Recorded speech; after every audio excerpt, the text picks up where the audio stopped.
termine, pasamos a preguntas y comentarios. Muy bien, Ernesto. Adelante.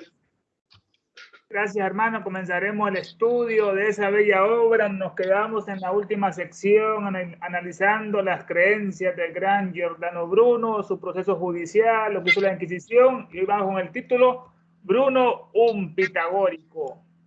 A continuación, en cuanto a lo que pertenece a la verdadera fe, dice él, sin hablar filosóficamente, llegar a la individualidad acerca de las personas divinas, la sabiduría, el hijo de la mente, llamada por los filósofos intelecto y por los teólogos la palabra. Aquí va a estar analizando Bruno la creencia de la Trinidad, que era un concepto, un dogma muy conocido, ¿no? Padre, Hijo, Espíritu Santo, porque Occidente es muy machista, no hay madre. En las antiguas creencias paganas sí había, estaba Isis, Osiris, Horus, había el equilibrio.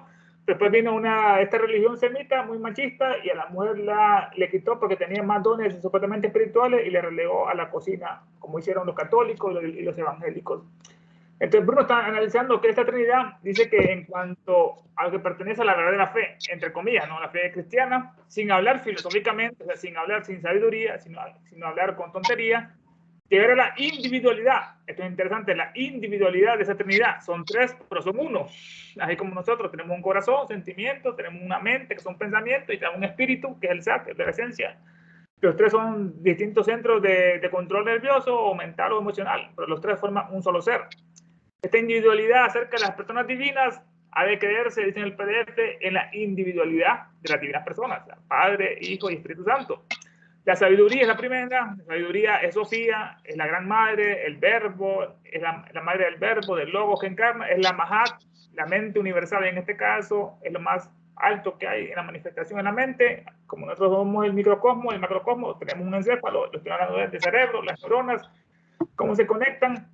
La sabiduría es la madre de ese Fojat encarnado, que después lo vamos a analizar. Y el hijo de la mente, este es el Cristo, ya más conocido en Occidente, llamado por los filósofos el intelecto o la inteligencia, dicen en el PDF. Y pues los teólogos le dicen la palabra, el verbo, el logos, que debemos creer que ha tomado carne humana. Dice él, que debemos, una suposición, ¿no? Que se ha encarnado ese gran espíritu, ¿no? Ese hijo. Pero yo, Giordano Bruno, permaneciendo en las frases de la filosofía, no lo he entendido. No he entendido lo que es la encarnación del logos, sino que lo he dudado y lo he sostenido con fe inconstante, dice él en esta parte, sin que recuerde haber mostrado señales de ello por escrito ni de palabra. Pero hay un eco, ya vamos a dar un poquito el micrófono porque hay un eco que parece. Creo que es acá. Estamos en la parte, entonces dice que sino que he dudado y lo he sostenido con fe inconstante. En este punto, él no lo cree de ese hijo que se encarnó, sin que recuerde haber mostrado señales de ello, por escrito ni de palabra, dice Bruno. Excepto indirectamente al hablar de otras cosas, algo de ello puede ser recogido como a modo de ingenio y profesión, con respecto a lo que puede ser probado por la razón importante. ¿No? Nunca debemos creer nada como un dogma y no comprobarlo por la razón, como decía Buda. No creas en un libro aunque te digan que hay palabras escritas ahí. Tienes que comprobarlo con la experiencia y concluido a partir de la luz natural. Así respecto al Espíritu Santo, ahora entramos a la tercera, ¿no? Ya vimos al Mahat, la Sofía, la Madre, el espacio inmaculado, después el Hijo, ahora vamos al Espíritu Santo, este es el Mahat, Fojat, la mente universal. Es la tercera persona de la Trinidad, ya analizó las dos primeras, ¿no? Sabiduría y el Hijo de la palabra encarnada, el Logos. No he podido comprender al Espíritu Santo como debería ser creído, pero según la manera pitagórica, que estamos analizando, Bruno pitagórico, lo que nos menciona, con el gran iniciado de Crotona, conforme a la manera mostrada por Salomón en Occidente, lo he entendido como el alma del universo. ¿Quién es el alma? El Espíritu Santo, ¿no? Que está en todas partes. Esta alma universal, le dicen el anima mundi, es la casa, es la mula pakriti de los indos, el aditi, es la base raíz de todas las cosas. Es la esencia divina que todo lo llena, que todo lo penetra, que todo lo anima e informa. Es Espíritu Santo, ¿no? Desde el átomo más diminuto de materia hasta el hombre y el Dios más esplendoroso. Ese es el anima mundi. El Espíritu Santo, que está unida, junta a este universo físico. Es como el sistema nervioso que controla todo este universo, ¿no? Que se da cuenta de todo lo que sucede en él. Según lo dicho, el dicho de sabiduría de Salomón, que decía, el Espíritu de Dios llenó toda la tierra y lo que contienen todas las cosas. En este punto, esta traducción dice, el Espíritu de Dios llena toda la tierra y contiene todas las cosas. O sea, ese Espíritu Santo, ¿no? Todo lo contiene, como dice Salomón. Todo lo cual se ajusta igualmente a la doctrina pitagórica explicada por Virgilio en el texto de la Eneida. Con esta doctrina pitagórica, como se enseñaba en la ciencia y la sabiduría, el gran Virgilio fue un gran poeta romano del 70 a.C., escribió esa obra por encargo del César para elevar a una categoría elevada mitológica lo que es el nacimiento de Roma, como fue Homero con los griegos en el día de la Odisea. Virgilio escribió esa obra magna, el texto de la Eneida, fue un encargo por César Augustus con el fin de glorificar el imperio romano y darle un origen mítico. En este caso es Eneas, que fue un sobreviviente de Troya, que una diosa lo protegía y así lo fue llevando después de la caída del caballo, ¿no? Como Odiseo tuvo la idea que se lo dio a Atenea, como destruir a los troyanos, y así Eneas se fue y fundó un gran imperio como venganza que después iba a destruir al griego, en este caso el imperio romano, que ellos dicen que su origen mitológico era de Eneas, el gran héroe de semidivino, de la Eneida. En la palabra Eneas, Eneida. Odiseo, viene la Odisea. Y darle un origen mítico a Roma, como Homero, con la Ilíada y la Odisea. Bueno, en la Eneida dice lo siguiente, que aquí estamos analizando el Espíritu Santo, y esto está en latín, ¿no es así? Después vamos a la traducción: principio, quelum, anterra, composque, licentes, lucen, teca, globum, lunae, titaniaque, astra, spiritus intus, alit, totanque, infusa, por artus, men, agita, molen. Esto está sacado del capítulo 6, verso 725 de la Eneida. Vamos a analizar lo que dice el PDF sobre este punto.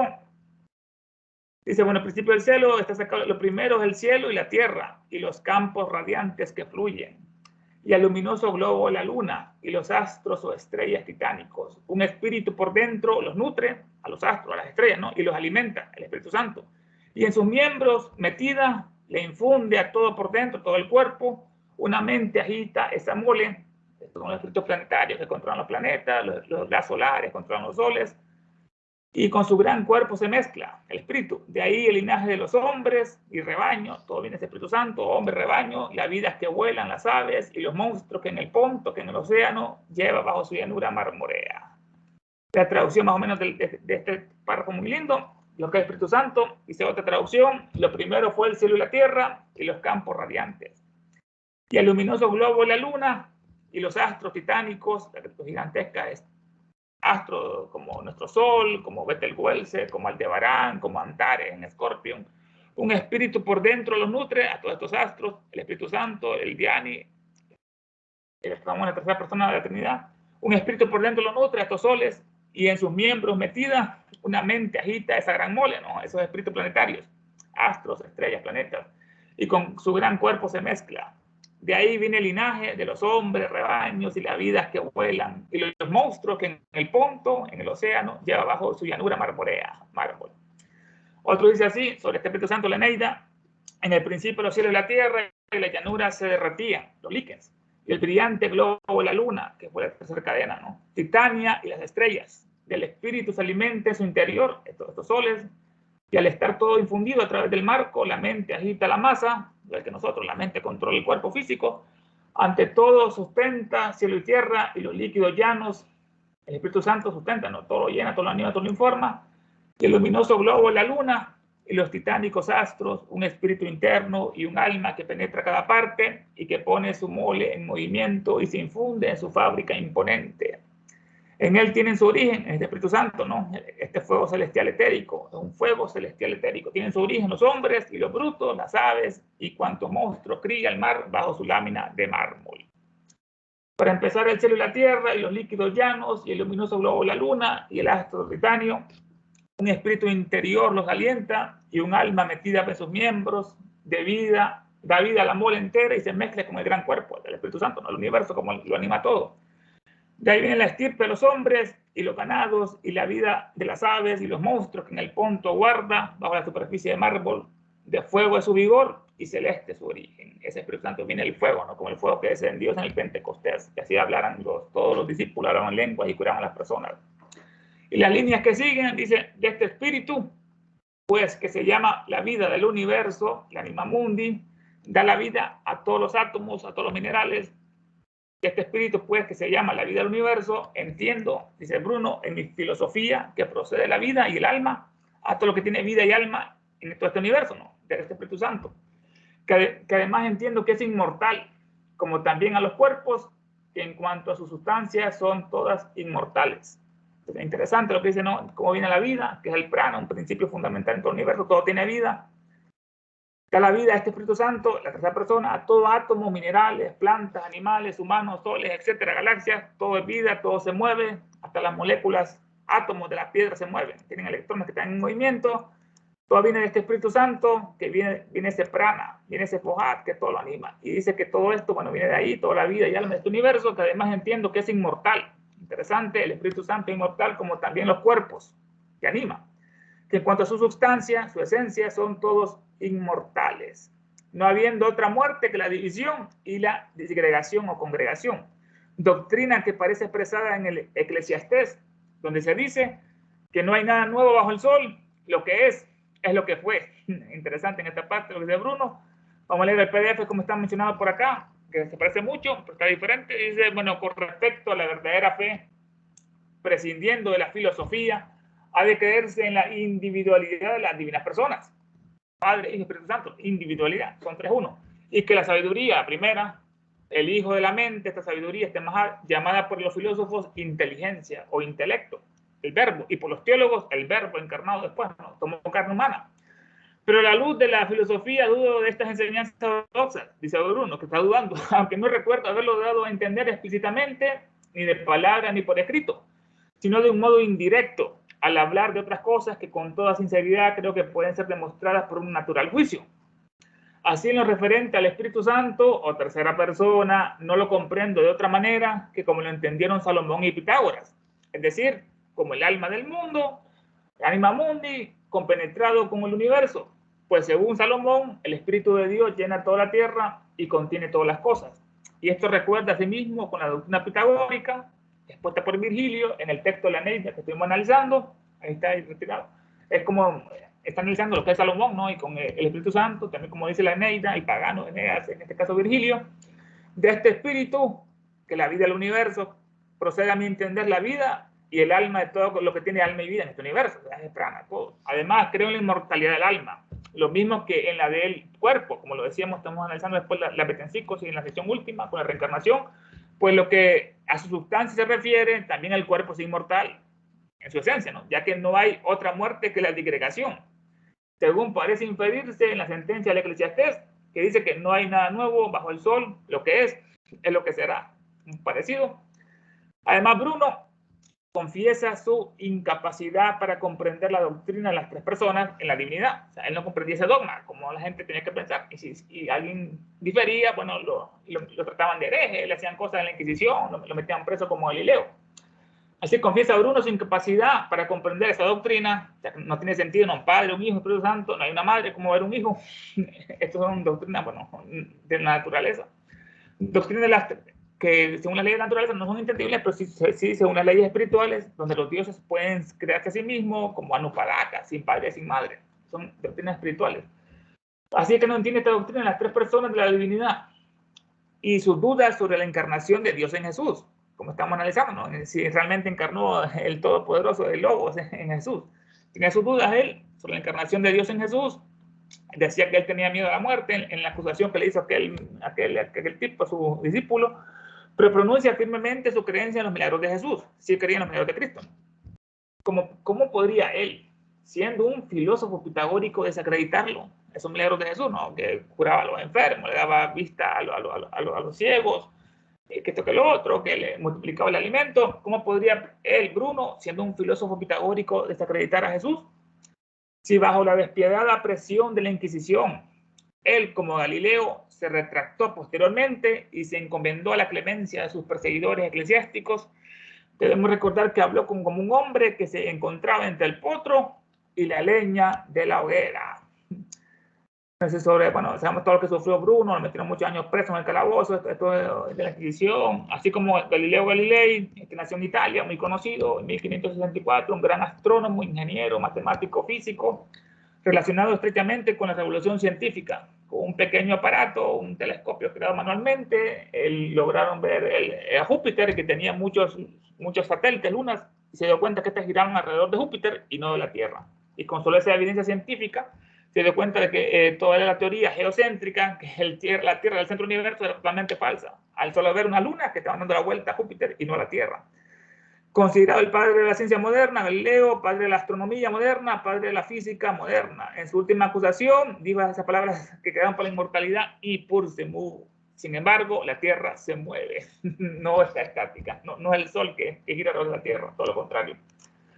Sí, así como Galileo, Bruno se retractó posteriormente y se encomendó a la clemencia de sus perseguidores eclesiásticos. Debemos recordar que él habló como un hombre que estaba entre el potro, una tortura que hacían los católicos, que amarraban a una persona a sus extremidades en un torno y lo iban dislocando o desmembrando. Así que estaba sufriendo Bruno entre el potro y la leña, la hoguera. Y la naturaleza humana no siempre puede ser heroica cuando la estructura corporal está debilitada por la tortura y por el encarcelamiento. En este punto, la palabra, bueno, él es un gran héroe. Héroe viene, bueno, la palabra viene de amor, de que es eros, heroica, las personas que se sacrifican por los demás, para las demás personas, que luchan por los demás, son héroes, vienen del amor, que aman a los demás, héroes, héroe.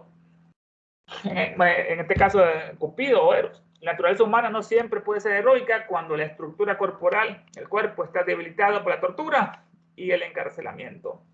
Si no fuera por la oportuna aparición de la autorizada obra de Berti, que comenzamos analizando a Berti, Domenico Berti, era un gran ensayista político de 1820, fue un historiador de filosofía italiana, profesor de filosofía moral y autor de la vida de Bruno. Berti, gracias a esa oportuna obra, aparición de esta obra de Berti, habríamos seguido reverenciando a Giordano Bruno como un mártir, cuyo busto fue merecidamente colocado en lo alto del panteón de las ciencias exactas, coronado de laurel por la mano de este Draper, que él ya lo vamos a analizar. Bruno, un mártir, cuyo busto fue merecidamente colocado hasta de poesía en lo alto del panteón del pedestal de la ciencia exacta. Bruno, coronado como el laurel por la mano de este Draper, John Williams se llamaba, nació en 1811, un gran filósofo, fisiólogo, químico, historiador, profesor universitario, estudió la historia de las religiones y publicó obra que le trajo mucha fama, que es El conflicto entre religión y ciencia, que Elena lo comenta bastante, esa obra de Draper. Así que él equivocadamente dice, coronó de laureles a este Bruno como si fuera un mártir de las ciencias exactas, pero ahora vemos que su héroe de una hora no era ni ateo, como los científicos, bueno, ni materialista, ni positivista de Conte, sino simplemente un pitagórico que enseñó la filosofía de la alta Asia superior, de la Asia transhimalaica. Esto era el gran Bruno, no era ni ateo ni materialista. Estos creen que la materia es lo único que hay, es lo primario, y que la conciencia, la mente, el cerebro es un estado altamente organizado solo de materia, que el hombre vino de un protoplasma, de un mono. Y en el positivista, estos decían que el conocimiento viene de lo observable, de lo objetivo, solamente de lo observable. Estos son los positivistas, ¿no? Y los números no se miran, no se tocan, pero existen, son abstractos, son perfectos. Bueno, en este caso los positivistas de Conte, como lo estuvimos analizando al principio de este capítulo, muy interesante, Augusto Conte, el positivista. Sino simplemente Bruno no era ni un mártir científico, era un pitagórico, como lo mencionó Pitágoras, que enseñó filosofía, sabiduría de esta alta Asia superior, y afirmaba poseer los poderes de los magos. Él los poseía, como lo denunció aquel Moseningo.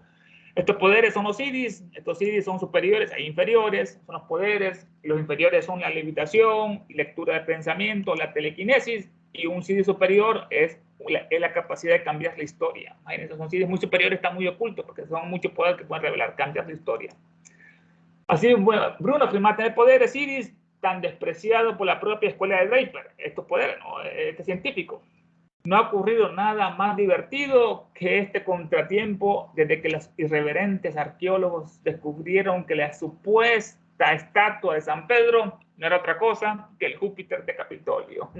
Aquí viene lo que es la ironía blavatskiana, el sarcasmo, muy interesadamente, dice, no ha ocurrido nada tan divertido que este contratiempo de Bruno, ¿no? Que fue coronado por estos científicos Draper, desde los irreverentes arqueólogos que descubrieron que una supuesta estatua de San Pedro, la supuesta estatua que fue muy reverenciada por los católicos, no era otra cosa que el gran Júpiter, Zeus Capitolio. Este Júpiter del Capitolio, sacaron la estatua, estaba lo que estaba en el templo de Júpiter, Óptimo Máximo. Este fue el templo más importante de la antigua Roma, localizado en la colina Capitolina. Son las 7 colinas que tiene, pues llamada también la Plaza del Capitolio. O sea que ese no era Pedro, era el Zeus Capitolino. Divertidamente dicen. Y se demostró, estaban adorando inconscientemente los cristianos al diablo de Zeus, olímpico, el pagano, ¿no? Pensando que era San Pedro. Imagínense, la burra del diablo, ¿no? Y se demostró satisfactoriamente, otro ejemplo, la identidad del gran Buda con el católico San Josafat. Buda, que es la mónada más avanzada, era un hombre de la sexta ronda. Jesús, Platón, Confucio son de la quinta. Y se demostró satisfactoriamente que Buda, el gran Gautama Siddhartha, el iluminado, era una copia que hicieron los católicos de este San Josafat. Su día es el 27 de noviembre, es el día del santo Josafat, Buda, católico. Es la misma historia de Gautama Siddhartha, con tintes cristianos. Su padre, el rey, lo encierra en un enorme palacio lleno de fiestas, personas sanas, para que nunca conociera el cristianismo. En esta versión, sabemos que era para que nunca viera a los enfermos, nunca viera a los ancianos y no viera la muerte, porque le había pronosticado el astrólogo Asita que iba a ser un maestro del mundo, un instructor religioso, y el padre quería que fuera un rey belicista, conquistador, matador. Bueno, esa historia de San Josafat, en otra parte Elena lo profundiza más, o sea que eso es la historia del Buda, que los católicos la copiaron y le pusieron de santo al gran Buda que aparece en el santuario. Así, buscando donde podamos en los archivos de la historia, encontraremos que no hay ningún fragmento de la filosofía moderna, ningún fragmento en toda la historia de esa filosofía, ya sea de Newton, de Descartes o de Huxley o cualquiera otra que no haya sido extraída de ¿dónde? De las minas de Oriente. Es la fuente de todas estas grandes filosofías occidentales. Bueno, a Newton lo conocemos bastante, ¿sí? Nació en 1642, físico, teólogo, inventor inglés. Era alquimista, ocultista, matemático, cabalista. En su libro principal describe la ley de la gravitación universal, la manzana. Estableció las bases de la mecánica clásica mediante las leyes que llevan su nombre. El gran Newton, que los científicos lo ocultan su pasado ocultista. O la Descartes, bueno, Descartes, Renato Descartes, nació en Francia en 1596, era un gran matemático, filósofo, físico, considerado padre de la geometría analítica y de la filosofía moderna. Descartes, protagonista con luz propia de la revolución científica, decía esa frase, cogito ergo sum, pienso, luego existo. Y el de Huxley, también muy comentado, Thomas Henry, nació en Londres, más moderno, 1825, un biólogo, filósofo especializado en anatomía comparativa. Le decían el bulldog de Darwin, porque defendía fermamente la doctrina de Charles, de la evolución. Así que todas estas grandes filosofías, ya sea de Newton, de Descartes, de Huxley o cualquier otra, que no hayan venido ¿de dónde? De la luz de Oriente, de las minas orientales. Incluso el positivismo de Comte y el nihilismo encuentran su prototipo en la parte exotérica de la filosofía de Capila. Interesante, ¿no? Que estos positivistas, Augusto Comte, lo analizamos que todos solo crean el sensorio, y los nihilistas, que son la doctrina filosófica que considera que al final todo se reduce a la nada, y por lo tanto nada tiene sentido. Rechaza todos los principios morales y religiosos, no creen en la nada. Entonces, son doctrinas bastante destructivas, tanto el materialismo como el hedonismo. Estos, incluso estas encuentran su prototipo, esta filosofía, de dónde esta sabiduría, de la parte exotérica de la filosofía de la gran Capila. Capila en Occidente no se conoce mucho, era un gran sabio y un gran adepto del siglo V a.C., escritor, pensador hindú. Trató de explicar el mundo mediante su propio sistema de enumeración, una lista muy minuciosa de todas las categorías del universo, todas las categorías. Es el autor de una de las 6 darshanas, escuelas de sabiduría de la India, que es la filosofía Sakya. Está la Vedanta, está la Mimamsa, Vichittadaita. Era un gran rishi, un gran sabio, Kapila, un adepto, dice una historia que con una sola mirada de él destruyó en cenizas a 100.000 demonios o pasiones, una sola mirada. El poder de la mirada del sabio, también se le llama así a los Kumaras, los ascetas vírgenes celestes, Sanakumara, Sanasujata, Sanatanda, que estudian ocultismo, que son los que no los kumaras, los vírgenes, que los castigó Brahma porque no se reproducían. En este caso es la origen del rebelde Lucifer, viene también de Oriente, de estos kumaras. Así que todos vienen de este mundo de Kapila, son 7 kumaras, unos están ocultos como Lucifer, el príncipe de los rebeldes. Como bien señala el gran filólogo alemán Max Müller, que nació en 1823, un gran orientalista, la traducción de los libros sagrados de Oriente, que eran 50 volúmenes de esas traducciones, se tradujeron bajo su dirección en Inglaterra. Fundador de la disciplina académica occidentales de estudios hindúes y de estudios religiosos. Max Müller, según dice él, fue la inspiración, Max Müller lo comenta, fue la inspiración de estos sabios hindúes la que penetró en los misterios del prajna paramita, que es la sabiduría perfecta. Sus manos, las que mecieron la cuna de ese primer antepasado, de ese débil pero ruidoso niño que hemos bautizado como la ciencia moderna. Max Müller así lo dice, esta inspiración, estos grandes sabios hindúes, la que penetró en esos misterios, que son un silencio, un secreto, son los iniciados del prajna paramita. El prajna es la inteligencia, el conocimiento, discernimiento, viveka, la razón, el juicio, la sabiduría discernidora, que es la viveka kyati, que une las dos, viveka con kyati, la sabiduría discernidora. Lo más poderoso es el conocimiento supremo o espiritual. Es el séptimo escalón de la sabiduría, el séptimo, cuya llave de oro hace al hombre un dios. El gran poder del conocimiento, esa llave de oro que está en la voz del silencio, convirtiéndose en un bodhisattva, se convierte en un hijo de los dhyanis. Ese es el prajna, y los paramitas, también se menciona, son las perfecciones o virtudes trascendentales, las perfecciones. Las que debemos trabajar son las nobles puertas de virtud que conducen al bodhi o al prajna, los portales pues, que conducen esas virtudes. En la voz del silencio se mencionan los 7 portales con las 7 llaves de oro. Es el séptimo escalón de la sabiduría, el prajna. Son llaves de oro que abren los portales que conducen a la otra orilla, al nirvana, donde digo Buda, el maestro. El primera llave es dana, que es la caridad y el amor que debemos cosechar. El segundo es sila, que es la pureza, armonía entre la palabra y la acción. Sila. El tercero es chanti, paciencia o chanti, como dice la paciencia divina. Cuarto, viraga, indiferencia al placer o al dolor, la indiferencia. El quinto es virya, que es la energía. El sexto es dhyana, que es la contemplación, meditación. Y el último, prajna, el conocimiento, sabiduría. Practicar este sendero de las paramitas es convertirse en un yogi, con la intención de llegar hasta ser un asceta, como Gautama Siddhartha en este punto, ¿no? De convertirse en un dios en esta tierra. Es la sabiduría perfecta, la perfección de la sabiduría. Una de las 6 virtudes cardinales del budismo es el séptimo escalón de la sabiduría, el séptimo, cuya llave de oro transforma al hombre en un dios, convirtiéndole en un bodhisattva o un hijo de los dhyanis. Es un sinónimo de Mahat y la mente universal. Es la capacidad para la percepción que existe en 7 diversos aspectos a los 7 estados de materia. Hay 7 estados de materia, hay 7 estados de percepción y 7 estados mentales. Todos se relacionan.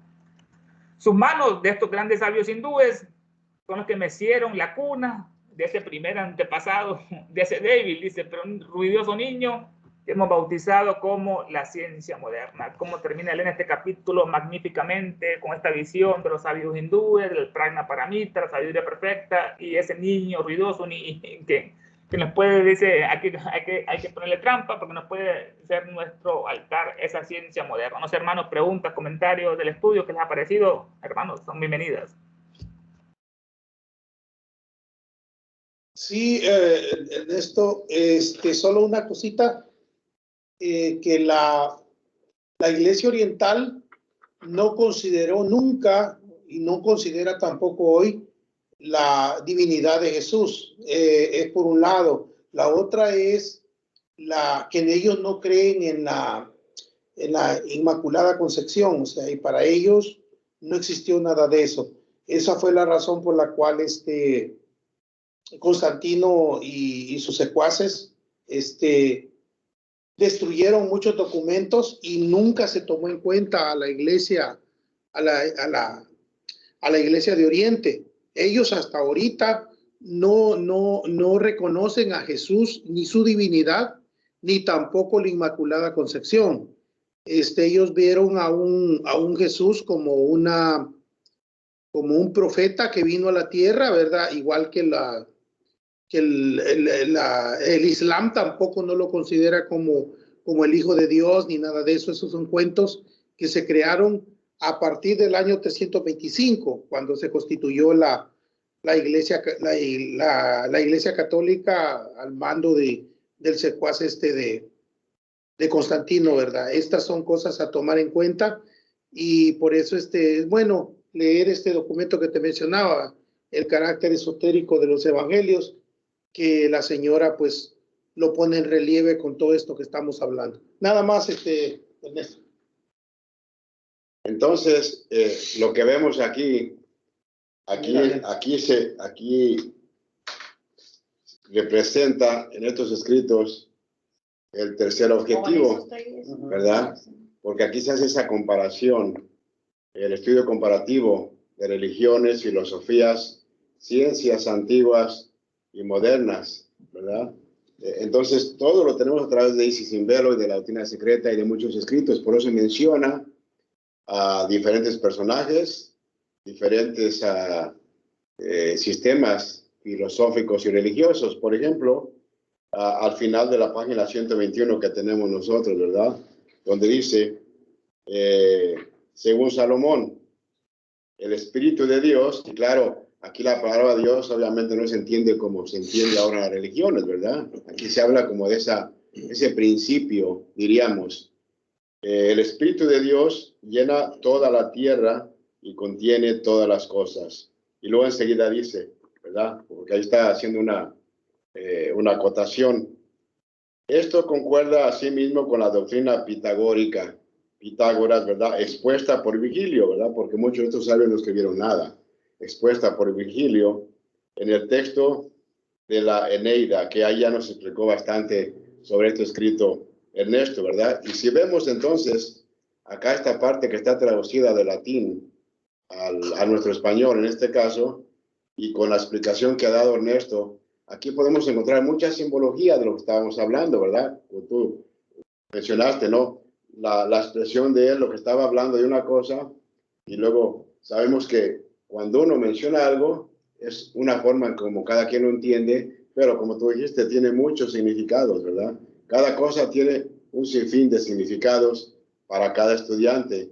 Por ende, aquí cuando se habló de esta parte traducida que dice, de este espíritu, ¿verdad? Que mencionaba el Espíritu Santo, vida del universo, procede la vida y el alma de todo cuanto tiene alma y vida. Aquí, de un punto de vista de la teosofía y de un punto de vista de un estudiante, por supuesto, se refiere a Buddhi, ¿verdad? Porque muchas veces el Espíritu Santo en el cristianismo, en la teosofía, en realidad es Buddhi, y que incluso en vez de ser masculino, era femenino, ¿verdad? Sabemos que Buddhi no es ni masculino ni femenino, es las dos cosas, diríamos, ¿verdad?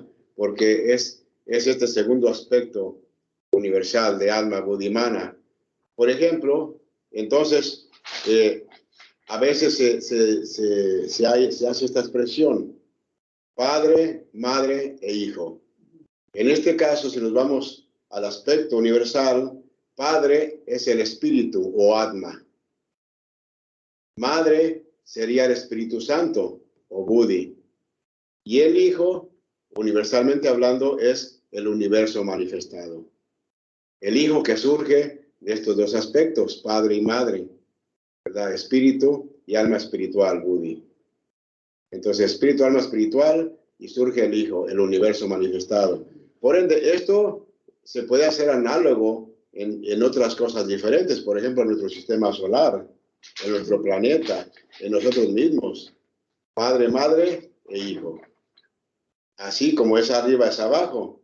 Por eso esto de padre, madre, hijo, aquí abajo en este mundo material, lo tenemos simbolizado en las cosas universales, como nos lo explica, ¿ves? Por eso, o padre, es como, diríamos otra vez, Atma, Buddhi y Manas. Manas es el logos, el tercer logos también. Viene a ser el hijo, en este punto de vista de los tres logos, ¿verdad? El logos es el manifestado, que lo podemos corresponder, ¿verdad? Es una correspondencia análoga, que no quiere decir que es lo mismo, ¿verdad? Hay una similitud entre el primer logos, el segundo logos y el tercer logos, desde ese punto de vista. Alma, budimanas, padre, madre e hijo. Y así también, por eso entonces ya vemos aquí, de este espíritu, como Budi, como Espíritu Santo, o como alma espiritual, él dice, luego dice, vida del universo. Procede la vida y el alma de todo cuanto tiene alma y vida. Por ende, todo lo que tiene alma y vida en este mundo procede de esa parte. Claro, sabemos que no nada más de esa parte, es de este trinomio, diría Tania, ¿verdad? Trinomio. Entonces, padre, madre e hijo. Surge entonces todo esto que llamamos vida. Y claro, aquí el Lord dice, además crea una inmortalidad del alma. Es como la teosofía, ¿no? Aquí nosotros estudiamos y empezamos a entender que somos seres inmortales, como almas, ¿verdad? Como vehículo somos pasajeros, pero como alma somos esa parte de nosotros que jamás ha nacido, por ende jamás perecerá, porque siempre es. Lo demás es lo que existe, ex de salir, la forma, existir y ser, ahí la diferencia. El ser siempre es, el existir es periódico. Son esas apariciones periódicas que menciona Blavatsky. Los que están por ahí escuchándonos, pueden levantar la manita o si tienen algún comentario adelante. No sé si Argelia quiere decir algo.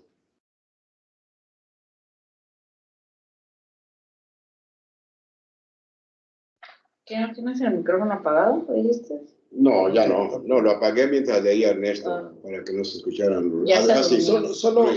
Solo una cosita que lo mencionabas tú. En Cábala tenemos Keter, padre, Binah, madre, Shokma, hijo. En la Trimurti también tenemos el mismo ejemplo. Brahma, padre, Vishnu, madre, Shiva, hijo.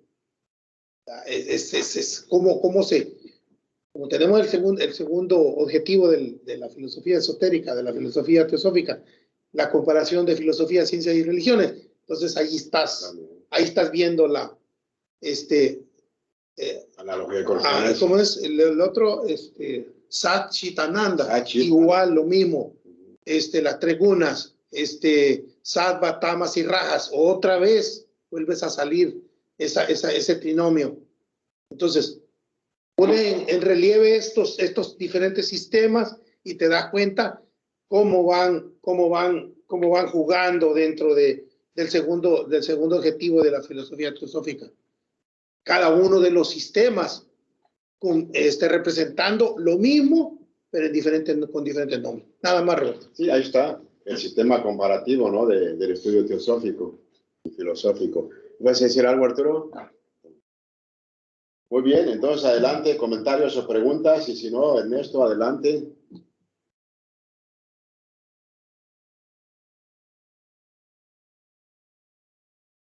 O sea, si hay algún comentario, ¿verdad, Ernesto? El siguiente capítulo lo dejamos para la próxima semana, ¿verdad? Para empezar frescos con el siguiente capítulo de Isis sin velo. Aquí terminamos el capítulo 3. Un capítulo muy interesante, muy hermoso, lleno de sabiduría, lo que nos hemos estado estudiando en estas secciones. Aquí en el PDF dice, tenemos por lo tanto que Bruno no comprende el dogma de la Trinidad que estamos analizando, ni el de la encarnación, según la fe ortodoxa, ¿no? Pero cree firmemente en los milagros de Cristo, de conformidad con las enseñanzas pitagóricas. Si bajo la impecable férula de la Inquisición se retractó como Galileo, implorando clemencia de sus verdugos, hemos de considerar que la naturaleza humana física flaquea en el tormento ante la perspectiva de la hoguera. Lo que hicieron un gran mártir a Bruno. Dice, sin la oportuna publicación del valioso trabajo de Berti, hubiésemos seguido venerando a Bruno como un mártir, cuyo busto coronado de laureles por mano de Draper había de ocupar preferentemente lugar en el panteón de las ciencias experimentales. Pero si bien vemos que el héroe de una hora no fue ni ateo, ni materialista, ni positivista, sino sencillamente un filósofo de la escuela pitagórica. En esta escuela decía que los iniciados hacían un voto de silencio de hasta 3 años. Vino Apolonio de Tiana y lo subió hasta 4 años, guardando silencio. que profesaba las doctrinas del Asia Central y poseía las facultades mágicas tan menospreciadas por la escuela de Draper, los científicos. Es verdaderamente jocoso, la parte divertida, que les haya sobrevenido a los científicos de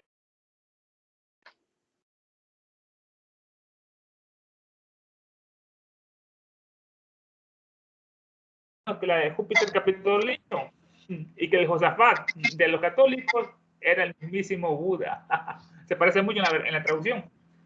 Resulta, por lo tanto, que ni aún escudriñando los escondrijos de la historia encontraremos ni un ápice de la filosofía moderna, sea de Isaac Newton, de Descartes o de Huxley, que no esté entresacado de las antiguas enseñanzas orientales. Incluso el positivismo y el nihilismo tienen su prototipo en las filosofías exotéricas del gran Kapila, el sabio, según observa Max Muller. La inspiración de los sabios hindúes desentrañó los misterios del Prajna Paramita, lo estuvimos analizando, la perfecta sabiduría, penetraron esos misterios, y las manos de estos grandes sabios mecieron la cuna del progenitor de ese débil, pero bullicioso niño, a que llamamos ciencia moderna. Que magistralmente será el capítulo. Elena, hermano, comentarios, opiniones sobre esto. Sí, esa parte me llamó la atención, ¿no? Está casi al final, bueno, los últimos 4 o 6 renglones de esta parte donde dice que, los 4 renglones, perdón, el positivismo y el nihilismo tienen su prototipo, o su modelo, en la filosofía exotérica de Kapila. Interesante, ¿verdad? Porque, y nosotros incluso cuando hemos leído algunos documentos que suenan muy nihilistas, ¿verdad? Y sabemos que la teosofía no tiene nada de nihilismo, ¿no? Pero aquí habla de la filosofía exotérica, ¿verdad? Porque hay la parte esotérica y la exotérica. Y como ya mencionó Ernesto, ¿no? Este Kapila, a veces se llama Kapila Rishi, era un gran sabio, ¿verdad? Que tiene que ver con una de estas 6 escuelas, ¿verdad? Mencionó las darsanas, las 6 escuelas de la India. Entonces, a un sabio, ¿no? Pero aquí me llamó la atención esto del nihilismo, porque cuando estas enseñanzas se convierten en exotéricas, es cuando empieza a haber todo este tipo de cosas y transformaciones, así como lo hemos tenido en todas las religiones, ¿no? Porque aquí también cuando se leyó de las antiguas enseñanzas orientales, ¿verdad? Que diría Tania, ojo al Cristo, aquí obviamente se refiere a estas enseñanzas que nos traen los maestros a través de Blavatsky, que le llama transhimalayicas, ¿verdad? No quiere decir que solamente del continente de la India, ¿verdad? Sino enseñanzas transhimalayicas, que también la menciona arriba como lo que profesaban las doctrinas del Asia Central, ¿verdad? Porque siempre habla de esta parte transhimaláyica, o sea, más allá de los Himalayas. Porque en los Himalayas, cuando se menciona la palabra Himalayas, no nada más es geográficamente, ¿verdad? Tiene que ver con esta cosa de la mente, Himalayas y transhimaláyicas. Entonces, la parte exotérica y la parte esotérica o interna, ¿verdad? Y eso es lo que surge en el estudiante, porque en el estudiante ha de surgir entonces el entendimiento, que es la tercera idea fundamental de la evolución, donde cada estudiante va digiriendo el conocimiento y empieza a tener ciertas ideas y empieza entonces a fabricar el puente, que normalmente se llama Tascarana, ¿verdad? Porque eso se fabrica y es una cosa mental, ¿verdad? No es una cosa mental intelectual, por supuesto, porque es este puente que cuando se habla de las paramitas, el estudiante, el iniciado, ¿verdad? Porque iniciado es iniciar en algo, ¿no? Empieza a fabricar este Antascarana, que lo llevará a la otra orilla, que es lo que nos leyó también de la voz del silencio Ernesto, cuando nos habló de Prajna Paramita, ¿verdad? Que es la séptima, esta idea de la sabiduría perfecta, Prajna Paramita. Por ende, entonces, es a través de la Antascarana, este estudio, esta comprensión, esta, diríamos, forma de digerir las enseñanzas y aplicarlas en la vida diaria, el ser humano empieza por ese sendero de las paramitas. Y por ende, como se mencionó también, el sigilo que tenían estos iniciados, ¿verdad? Que hacían un juramento de sigilo por 3 años, por 7, por diferente tiempo diferente duración de tiempo. Porque de ahí viene la frase de que no tirarle las perlas a los cerdos. Porque no tiene caso que uno se ponga a hablar en la esquina, ¿verdad? Hablar de Hiranyagarbha, de Prakriti, de Atma, Buddhi, Manas. No van a entender, ¿verdad? Entonces, por eso hay lugares de estudio y por ende uno sabe cuándo expresar ciertas ideas que no tiene que ser con estas palabras, ¿verdad? Como por ejemplo por Facebook, personas que indagan o que preguntan. Y claro, siempre se presenta lo original. Y no quiero decir que no hay que presentar estas palabras. Es bueno porque la gente, como hay diferentes niveles de gente, de estudio, de entendimiento, mucha gente le puede interesar. ¿Qué quiere decir esto de Hiranyagarbha? A ver, explícame, ¿verdad? Entonces, es bueno ponerle un poquito de todo, porque siempre va a haber alguien que le llama la atención alguna frase, alguna idea, ¿verdad? O palabra, incluso, ¿verdad? O una figura geométrica. Entonces, hablando de la geometría. Y aquí, mira, sin querer queriendo, estamos hablando de geometría. Cuando se estuvo mencionando esto de padre, madre e hijo, se está hablando de un triángulo. Ahí se habla de un triángulo, ¿verdad? Él mencionó de Brahma, Vishnu y Shiva, ¿verdad? Son similitudes que hay en las enseñanzas de los 3 logos. Ya cuando se habla del cuaternario, entonces es cuando se habla de la parte de la forma, porque aquí, interesantemente, aquí casi, bueno, sí se habló un poco de la forma, en alguna parte, ¿verdad? Porque dice, en esto que se tradujo del latín, dice, pues en lo que a su sustancia se refiere, también el cuerpo es inmortal. A la sustancia, ¿verdad? No tanto a lo que vemos como forma objetiva, pero a la sustancia. ¿Qué quiere decir con la sustancia, verdad? Aquí, claro, uno puede decir, es una... ¿Energía? Sustancia, pues sí, claro.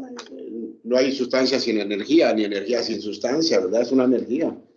Puede ser una forma de prakriti en la teosofía, ¿verdad? Porque en la teosofía a veces se llama hay 7 prakritis o 49 prakritis, que son las sustancias de la forma. Diríamos que para cada forma hay una sustancia y en la sustancia hay una inteligencia. Y esta inteligencia es el regente de esta forma. Porque aún en una piedra, que vemos la forma, es de una sustancia, que es lo que hace que se manifieste como piedra, pero detrás de la sustancia está la inteligencia. Y es, diríamos, un ser inteligente, se le puede llamar un elemental si queremos, ¿verdad? Es una parte inteligente que usa esa sustancia para que se convierta en forma, para experimentar en este mundo. Para manifestar, pues. Manifestarse y experimentar en este mundo como lo conocemos. Por ende, plantas, o sea, minerales, plantas, animales, seres humanos, aún los mundos invisibles, hay formas invisibles en los cuales estamos experimentando y que, como diría Argelia, están todos como sustancia y esencia, está todo dentro de nosotros. Por eso, en el cuerpo tenemos electricidad, tenemos energía, ¿verdad? Electricidad, tenemos minerales, tenemos metales, tenemos todo eso en el cuerpo. Entonces, adelante Luis, para allá. Ahorita que estaba mencionando esto, lo del Antascarana, yo me fui me sonó algo. Y mira lo que dice Karana Sharira, el cuerpo causal tiene un doble significado. Esotéricamente es avidia, ignorancia, o lo que causa la evolución de un ego humano y su reencarnación. De allí el manas inferior, esotéricamente el cuerpo causal, o Karanupadi, figura en el Taraka Raja Yoga como correspondiente al Buddhi o al mana superior o alma espiritual. El cuerpo causal, que es la causa origen de los otros. Bhagavan Das. Interesante, ¿verdad? Karana Sharira, sí, el cuerpo Karana causal. Sharira, que de alguna manera tiene que ver con el Antascarana, el paso que hay el siguiente paso que estaba Por mencionando supuesto, anteriormente, sí. ¿verdad? El puente. El puente, curiosamente, ¿por qué se llama Antascarana? ¿Y qué tiene que ver Antascarana con Karana Sharira? ¿Verdad? Sí, muy buena pregunta. Tendríamos que averiguar. Sí, Karana Sharira en las individualidades, diríamos, es el vehículo mambantárico. Karana Sharira. Universalmente es lo que llaman Hiranyagarbha. Hiranyagarbha. Hiranyagarbha, ya estoy cambiándole. Yo no sé muchos todavía de estos términos. Nosotros los decimos, pero no creas que los entendemos, ¿eh? Así es de que no tengas pendiente. No te preocupes. El hecho de que los decimos... ¿Cómo sí. se llama? Se aprende ¿cómo se llama? Como donde se aprenden los lenguajes de inmersión. ¿Cómo se llama? Cuando nomás estás sí, escuchando las sí. cosas. Sí, así se aprende Lo también. está captando. Oiga. Adelante, si hay comentarios. Se mencionó lo que es el Antancarana, que hay que forjar lo que es el puente que une lo que es el cuaternario con la Trinidad, el cuerpo, la personalidad con la individualidad. El equivalente en el macrocosmos sería el fojar, que es el puente, ¿no? Que conecta el espíritu con la materia, la mente con la materia, ese Antancarana. Que al principio Luz había dicho sobre la diferencia de la Iglesia Católica Occidental con la Oriental, que fue como en el año 1000, cuando hicieron una reunión y dijeron una bula papal de que Jesús era de la misma esencia que el Padre, la bula más filoleaque. Y por eso fue la gran división, el gran cisma de los orientales, ¿no? De la Iglesia Ortodoxa, que no creían que era la misma esencia del Hijo, que en esa parte, por eso se dividieron. Sí, gracias. Sí, exacto. Interesante, ¿no? También lo que se mencionó, que ya lo dijo Ernesto, ¿no? Las estatuas estas que estaban cubiertas, ¿verdad? Que la San Pedro en realidad era Júpiter, que representaba a Zeus. Y la otra, de Josafat, San Josafat, que en realidad era el mismo Buda. Y así, por eso vemos cómo a veces se van encubriendo las enseñanzas. Si objetivamente se encubrían las estatuas, también intelectualmente o religiosamente se encubren con palabras las cosas. Por ende se empiezan a tergiversar por intereses personales, ¿verdad? Y por mala interpretación también. Ahora, ¿por qué estos intereses personales, no? ¿Qué tengo que ver yo con que haya nacido, como decía a veces a Arturo, con mis palabras, no es que tú hayas dicho esto, de que me enseñaron esto y esto y esto otro, ¿verdad? Ahí entra entonces la segunda idea fundamental del karma. ¿Por qué nací bajo un sistema católico, ¿verdad? Toda mi familia es católica, todos mis padres son católicos. ¿Qué tendría que aprender yo de eso, verdad? Sabemos que el karma no es ningún accidente, ni es algo al azar, porque nos pone exactamente en el lugar que nos corresponde debido a la ley de afinidad. Porque hay una afinidad con los skandhas, otra palabra, ¿verdad? Con los skandhas que dejamos en cada vida. Los skandhas son las tendencias que nutrimos en una vida y que no alcanzan a agotarse con este cuerpo. Entonces, dejamos el vehículo y cuando regresamos, esas tendencias nos esperan. A veces se llama skandhas, que es mucho más, ¿verdad?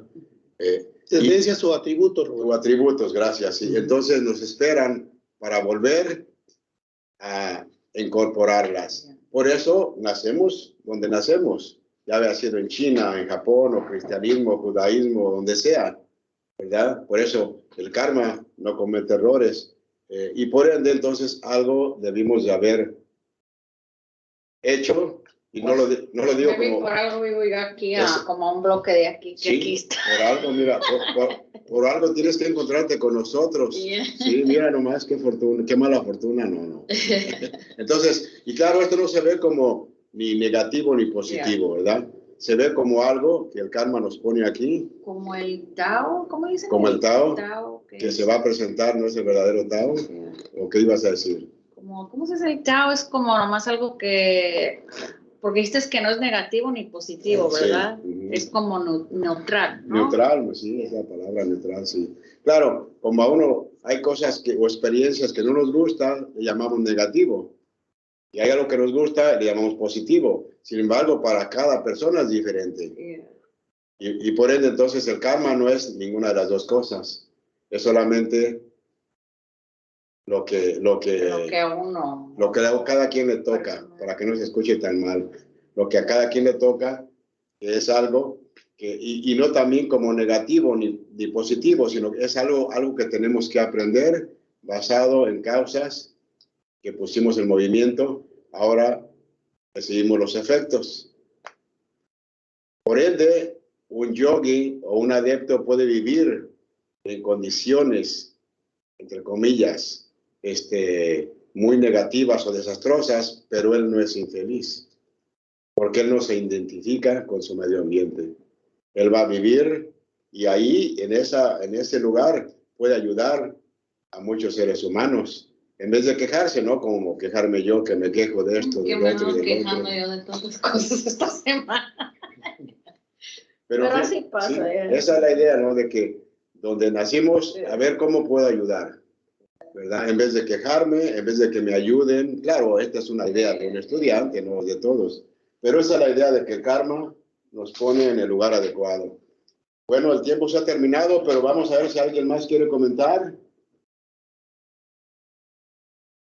Si no, entonces gracias a todos, gracias Ernesto, a todos los de Guadalajara y a Argelia, a todos los que nos escuchan. Que pasen buenas noches. Hasta la próxima. Buenas noches. Muchas gracias a todos. Buenas noches, gracias Ernesto. Buenas noches, José. Ana, buenas noches.